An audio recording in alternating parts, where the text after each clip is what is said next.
All right, so I'm outside of a 2020 Honda Accord. This is your LX, so this is gonna be your entry-level model. So let's walk around the car and talk about it, and then I'll explain what you get when you move up a model. So the first thing I'll just point out is you're always coming with your black door handles. Black for this vehicle because they're colored, color matched in your mirrors. So it's not a concern like on some of the like our CRVs or anything. You've got a 17-inch wheel down here, alloy standard wheel. Moving around to the front, you have LED daytime running lights, and you'll notice the chrome grille. You do not have fog lights on this model, so you would want to move up to the sport model if you wanted fog lights and larger wheels from the exterior of the car. And then in the sport model, you would have a smoked grille. And I'm going to show you the front end of a sport model here in just a second. But just to walk you around and show you a couple things on the vehicle. The car does have an access system that's based off the key fob, but it isn't a smart key. So if you were looking for the ability to walk up, just put your hand on the door handle and unlock and open for you, you would need to go up 2 models to the EX model. So just something to be aware of. This model is black with the black interior, but in your LX, they do offer a tan interior, a gray interior, and of course the black interior, depending on the exterior color of the car you pick. Now in your sport model, the next model up, they only offer a black interior. So just something to keep in mind. So just so you can get a good outside view of the car. And now let's show you, if you were moving from a sport to an LX, how that difference looks exterior wise. So over here, I have a sport, and you'll notice it's a smoked grille. It's a little bit different look as far as the chrome goes. So where it's smoked here, you notice the chrome has some shine over here. You do have the fog lights here in this vehicle. The remaining front of the car looks almost identical, so you can see that. But what attracts people to the Sport is going to be that 19-inch alloy wheel that you don't get over here on your LX. So that's a lot of the times what will attract a lot of the people exterior-wise to the Sport. And then additionally, the Sport does have a deck lid spoiler. So just something to keep in mind if you're saying, hey, I'm looking at the LX, I'm thinking about going up a model, what am I going to get doing that? It's primarily exterior when it comes to that. Now, interior-wise of the car, I'll show you a couple things. The first thing I want to point out is interior-wise, this is just a standard cloth interior with a classic seat. It's adjustable manually, so it's not a powered seat. Now, if you climb up to that Sport model, you would gain a 10-way powered seat, and you would have leather along the sides and cloth down the center. So just more differences you can keep in mind. A lot of times I find this a little bit more helpful, so you kind of know, hey, if I'm jumping between the two, what am I getting? If not, this is a great car. It does a lot and offers a lot for a good amount of money. And the difference between the two is about $2,000. If you're looking at Honda, something I will let you know is it pretty much across all the lines, when you're looking from trim level to trim level, it's always going to be about $2,000 to go from one model to the next model. Okay, interior of the car. You'll notice it is a single fold down in the back. If you go over to the Sport, you will get the 60-40 split. They all come with carpeted floor mats, which is what you see right there. And then your spare is underneath here. You've got your jack, your accessories, and under this piece is going to be your full diameter spare. So the car comes with a spare first off. I know some of the other makes and manufacturers out there do not offer that. And then you got some hooks and stuff in here. Just, you know, classic car stuff is what I call it. So let's move around to the back seat. So back seat wise, I'll show you a couple things. The first thing I want to show you is your gas cap. It is connected to your door lock. So if I unlock the doors, it pops open. And you notice it's capless, which is really cool. It's got a valve in here set up, and it'll push back open or close, so that way you don't have to worry about leaving your gas cap a little loose and setting off the check engine light. And the fact that it's connected to the door lock, so now it's locked. All right, so let's lock it, and then it's done. So that's how it works, connected off your door locks. Back of the car, I can set this all the way back, and I can fit behind it, and I'm a 6-footer. Cloth interior, it's almost like a neoprene finish.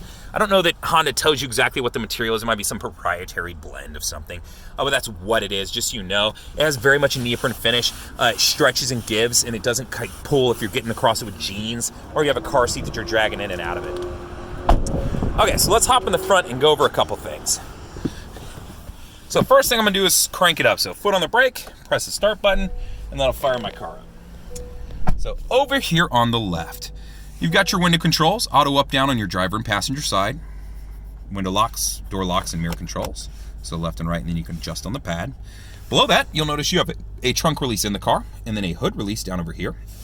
You do not have a gas cap release because you saw it works off your door locks. Now, moving up, I'll point out a couple things up here first. First is your trip. It just allows you to toggle through your trips. You can see down there in the center it's adjusting, and then if I want to reset it, press and hold, and now it's clear. So, and then if you want to adjust the brightness, which I'm going to turn it up for us here, that is what this does right here. So let's get it a little bit brighter for us. Down below that, you have two buttons. The first one is related to your Honda sensing features. So you've probably seen commercials with them promoting this. When I press this, it's going to pull up and you'll see this screen. There's two of the Honda sensing features right here available to you. So Honda's road departure mitigation, and then Honda's collision mitigation braking system. So the first one, road departure mitigation. What that feature is, if I start to drive off the shoulder of the road, it's gonna give me an audible alert, shake the wheel to let me know, hey, wake up, pay attention, you're driving off the side of the road. And you can turn it on and off. So easy enough. All I did was select it by pressing on the button right here. And then I'm gonna turn it back on. Scrolling down is collision mitigation braking. What that feature is, if it's looking like I'm gonna rear end another car, first I'm gonna get an audible alert and it's gonna flash in the dash up here, and then it's gonna apply the brakes to prevent that accident. It's a great feature, especially great for distracted drivers. If you're always on your phone, you got a dog, you got kiddos, or you're a new driver and you just got a lot going on, you're trying to understand how a car works. It's a great feature to have for you, and you can turn it on and off. So know that you can do that with both these features. Now, there are two other features that I want to point out just since we're talking about safety features in Honda sensing right now. And those are on the right side of the steering wheel. These are going to be lane keep assist and adaptive cruise control. So if I press the main button, you're going to see ACC and LKS pop up. That's what that stands for, adaptive cruise control and lane keep assist. So lane keep assist is pretty easy. It's one button. You press it, now it's on. You'll see some dotted lines appear right here. When you are going over 45 miles an hour, it is going to use this camera to detect the lines on the road, so the camera aims out. Once it detects those lines, those will fill in solid, these lines right here. Once it fills in solid, now if I start to drift to my left or right, it's gonna actually correct for me and center the car. It's real subtle. It just feels like if you've ever been in a car that pulls a little bit to the left or the right just because it needs an alignment or whatever it may be, that's what this feels like. If you're using your blinkers, you don't have to worry about this. It's gonna allow you to jump over, but if you're not, it is gonna try to correct for you. So if you're the person who never uses their blinkers, maybe this isn't the feature you want to turn on. And to turn it back off, easy enough. Now, adaptive cruise control. Let's start off with classic cruise control. If I want classic cruise control, just press and hold this button for a couple seconds, and you will see cruise mode appear right there. What that is letting me know is that I have now set it to just a classic cruise control. So my buttons, set, cancel, resume, and I've got a plus and a minus symbol to increase or decrease the speed that I've set it at. If I want adaptive cruise control, press and hold this button again, and it'll let you know that you just turned it back on. Now, what adaptive cruise control does? I'm going down the road, I'm at 65, I press set to hold my speed, so now it's saying that. I don't have it set, but it'd say set right there, and it'd show my speed. Then I would press this button right here to select a distance. The more boxes, the more distance. So if I select somewhere in the middle, it's gonna keep whatever designated space, which is what I'm picking right there, in between me and the car in front of me. So if the car in front of me keeps dropping down to 55 miles an hour, then back up to 60 miles an hour, this is gonna allow the car to slow down and speed back up using the camera up here, and then there's radar down in the grill, which you can actually see it in this car right here. So you can see it right there. That is right underneath the bracket for the license plate. That's where the radar is, just so you know what that is and how it works. So moving back over to this. So that's adaptive cruise control. Super cool feature. If you're going on a long trip, you don't have to cancel, resume, and play all that games. Just set it, let it adjust for you, and drive on down the road. If you have a long commute to work, it's probably super helpful for you too. So that's the Honda sensing features. Additionally, depending on the model you're in, it offers blind spot monitoring system 2, but that isn't going to land in the LX or the Sport. You would need to be in the EX model to have that feature. So that's kind of a rundown of the right side of the steering wheel. Moving over to the left side, let's talk about that. So your Bluetooth controls are right here. So to answer a call, to hang up a call, or to use voice command. The voice command button is great because it'll pull up and give you some different options, but it also, depending on the model you pick, like if you have the Sport model, it's going to give you access to some of the Apple CarPlay and Android Auto features. Now, you aren't going to have access to Android Auto and Apple CarPlay in the LX model. So if you've read about that and that is a feature you want, be aware you need to go up a model, because this is not a touchscreen. While it looks like one, it is not. It's just your classic buttons. It's just presented to you in that sense because it's a screen. So be aware of that, because I used to run into some crowd that would get a little bit confused about that idea, thinking it was, when it is not in the LX model. In the Sport, it is. So just something to be aware of. Now, your home button right here will pull up this menu screen, and you've got all these different options that you can go with. So if you just want a classic tachometer on the left, speedometer on the right, there you go. You got this set up. And I'm pressing the home button to do this. And then to scroll, use this. So press that, scroll down one, now I've got range. So how many miles on this tank of gas, average fuel consumption, that sort of thing. One below that, speed and time, exactly what it sounds like. Below that, traffic signs, cool feature, like this one. Definitely worth having. What this does is it uses the camera up here to read any traffic signs that you pass as far as speed related when you're driving down the road. So if you're in like a work zone where your navigation wouldn't normally pick this up, well this is, and it's gonna let you know that the speed limit dropped down to 45 and it's gonna alert you and let you know it right there. Great feature to have, especially if you're on a road trip or if you're just somewhere where you're like, I don't know what the speed limit is here. This will probably save you from getting a ticket. So good feature to have, that's traffic signs. Driver support, so this is just related to your Honda sensing features as far as that goes. I'm not gonna hold on that too much. Attention monitor, if you're using all the Honda sensing stuff, you wouldn't be touching the gas or the brake that much, or the steering wheel a whole lot. After a point, it's just gonna alert you to make sure you're still awake, so that's what this is. Maintenance, right now my oil life is set to 100%. When it gets down to 50%, I'm gonna get an audible alert and a code right here. It'll say A1, A2, B1, B2, one of those four. What's great about Honda is they've been doing this forever. You can either check your manual and it'll let you know exactly what the dealership is gonna recommend to you, or Google it. I promise you the power of Google, they will tell you exactly what they're going to recommend to you. That way, if you're going into the dealership and you're a little bit concerned about being oversold, or you just want to get an idea for what it's going to cost you, you'll already know because it's going to tell you what they're going to recommend based off of that code.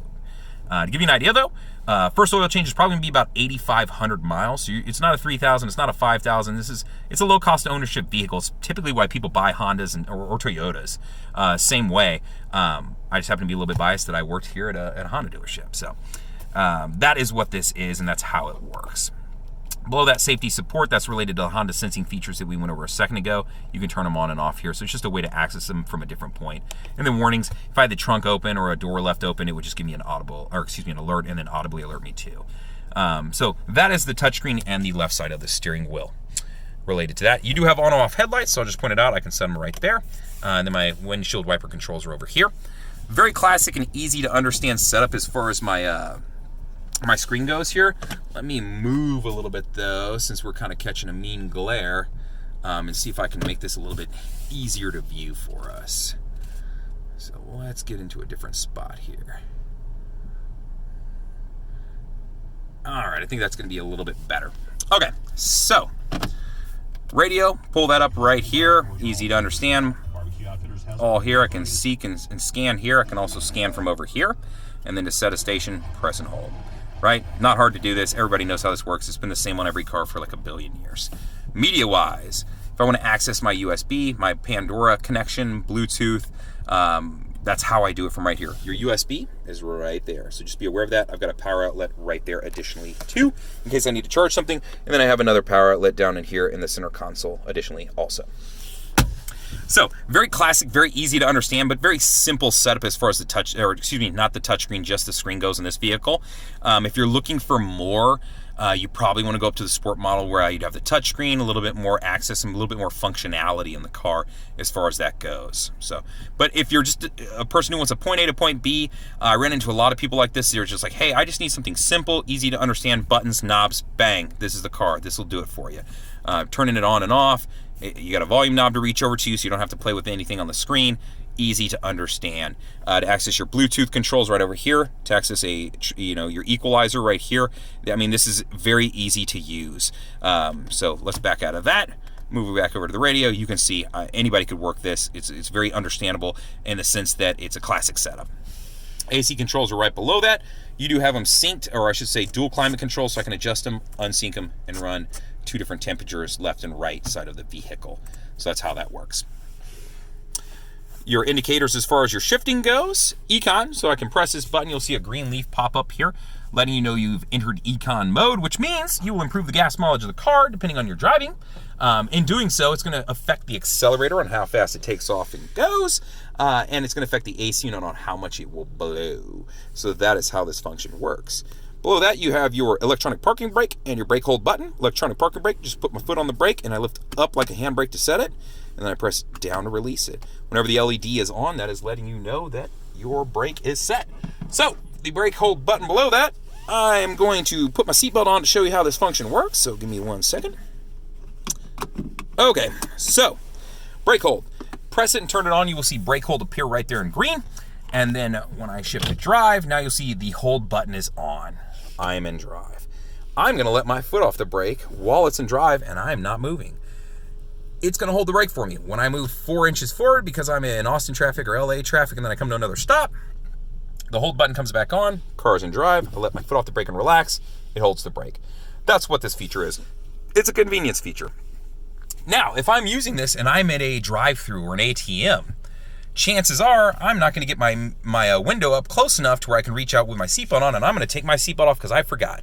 When I do that, boom, immediately the car is going to shift, put the parking brake on, because you cannot have that feature on without having your seatbelt on, but it's also going to recognize and not let you roll into the car in front of you.